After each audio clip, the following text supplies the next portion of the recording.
नमस्कार किसान भाइयों, इंडिया प्रेस यूट्यूब चैनल में आपका स्वागत है। गंवार गम पर ईरान इजराइल युद्ध का हुआ असर, क्या गंवार के भाव होंगे और भी डाउन? जी हाँ किसान भाइयों, खाड़ी देशों में ईरान और इजराइल के बढ़ते तनाव की वजह से निर्यातकों के मन में असमंजस की स्थिति हो गई है। पेमेंट बंद फंसने का डर लगातार निर्यातकों को सता रहा है। इसी बीच बात करें तो इन 2 दिनों में गंवार गम व गंवार सीड के भाव में काफ़ी गिरावट देखने को मिली है। एनसीडीएक्स में गंवार गम की बात करें तो कल माइनस है 368 की सर्किट यानी बड़ी गिरावट के साथ 9661 पर बंद हुआ। तो वहीं एनसीडीएक्स में गंवार सीड की बात करें तो गंवार सीड के भाव -154 के साथ 5231 पर बंद हुए। यानी गंवार सीड और गंवार गम के भाव में काफ़ी उतार चढ़ाव देखने को मिला।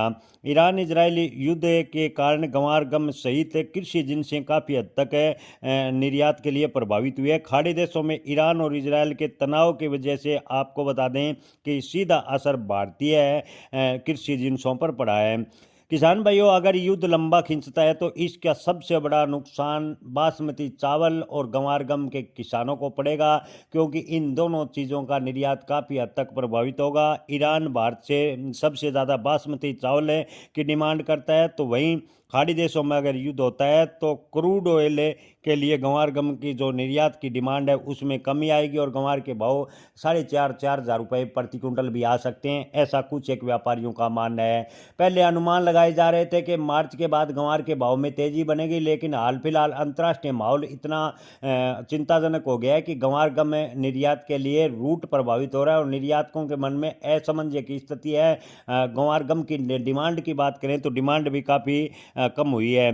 किसान भाइयों, आपको बता दें कि व्यापार से जुड़े सूत्रों की माने तो युद्ध शुरू होने से ठीक पहले गंवार गम की डिमांड बढ़ रही थी, लेकिन जैसे ही निर्यातकों को ऑर्डर मिलने शुरू हुए तो युद्ध की स्थिति की वजह से निर्यात काफ़ी हद तक प्रभावित हुआ। अब किसान भाइयों, आपको बता दें कि जहाज़ों की आवाजाही को लेकर भी भारी खतरा निर्यातकों को सता रहा है और गंवार गम की निर्यात की बात करें तो काफ़ी हद तक ठप सा नजर आ रहा है। आने वाले दिनों की स्थिति देखें तो अगर युद्ध लंबा चलता गया तो गंवार गम, बासमती और चाय के किसानों को बड़ा नुकसान उठाना पड़ेगा, ऐसा निर्यातकों का कहना है। जय किसान, धन्यवाद।